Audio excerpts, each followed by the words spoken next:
Chapter 58. Cry aloud, spare not, lift up thy voice like a trumpet, and shew my people their transgression, and the house of Jacob their sins. Yet they seek me daily, and delight to know my ways, as a nation that did righteousness, and forsook not the ordinance of their God. They ask of me the ordinances of justice, they take delight in approaching to God. Wherefore we have fasted, say they, and thou seest not? Wherefore have we afflicted our soul, and thou takest no knowledge? Behold, in the day of your fast you find pleasure, and exact all your labors. Behold, you fast for strife and debate, and to smite with the fist of wickedness. Ye shall not fast as ye do this day, to make your voice to be heard on high. Is it such a fast as that I have chosen? A day for a man to afflict his soul? Is it to bow down his head as a bulrush, and to spread sackcloth and ashes under him? Wilt thou call this a fast, and an acceptable day unto the Lord? Is not this the fast that I have chosen, to loose the bands of wickedness, to undo the heavy burdens, and let the oppressed go free, that ye break every yoke? Is it not to deal thy bread to the hungry, and that thou bring the poor that are cast out to thy house?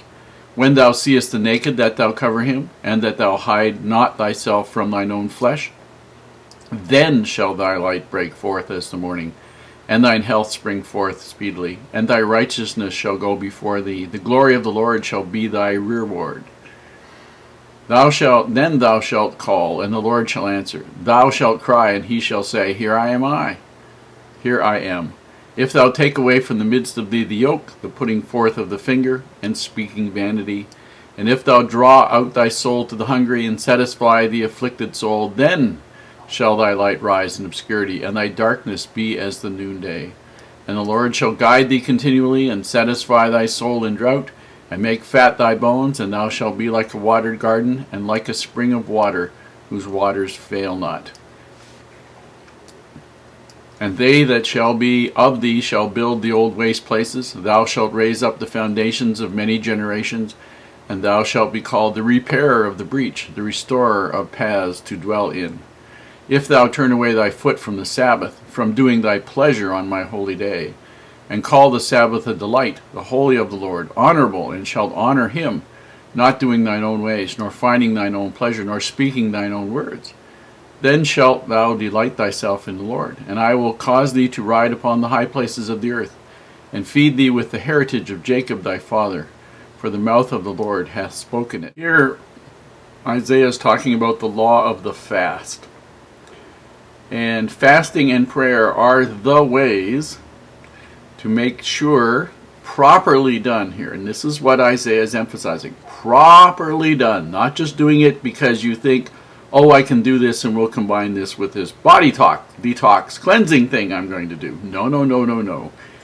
If you're going to fast, you have to fast for a right reason and the right way.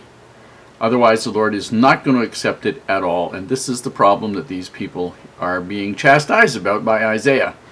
They're working, they're playing, they're fasting, and they are upset. They're afflicted, our souls, and you didn't notice us.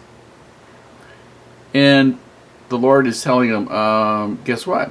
That wasn't a fast that I recognized. That wasn't the fast that I ordained.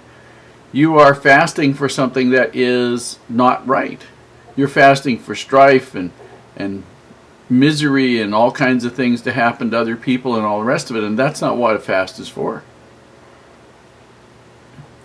You read verses 3 and 4 here, and it basically says, you do the fast that I have chosen. Okay, do the fast that I have chosen. Does the fast that you're doing bring you to humility? Does it bring you to reliance on God? Does it promote the spirit of peace and harmony and love over the love of the physical and money? Are you looking after the poor with the money that you save from not eating the food you have? Oh, those are part of it? Yeah, those are all of it. Those are the big parts. In verses 8 through 12, he talks about some of the promises that you can have. Your light will break forth as morning.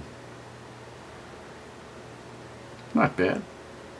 Thine health will spring forth speedily.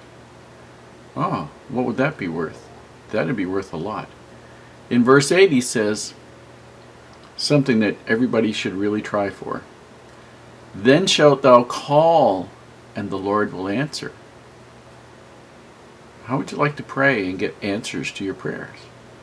Fast, as part of the praying process. Fasting means doing without food and water as the minimum for 24 hours. Not a minimum 24 hours, but doing without the food for 24 hours. If you are of a sufficiently delicate health situation, sufficiently awkward health situation, then to eat the plainest foods possible and drink water instead of any kind of other beverage. And don't try to justify doing anything else. Don't need to fast for 3 days, 5 days, a month, 40 days, all that's stupid. 1 day, 24 hours. Don't time it down to the last second. Be generous with the Lord if you want Him to be generous with you. Makes sense? Makes sense. Okay, now the word rearward, R-E-R-E-W-A-R-D, is a Hebrew word, is the English translation of the Hebrew word asaph, which basically means to gather, but it means to gather in a specific sense. It means to gather the stragglers at the end of an army, those people who would be at the very end doing their very best to keep up with any group that's traveling. And the concept here is that Heavenly Father will not leave anybody behind who wants to come. Anybody who wants to come, He will look after.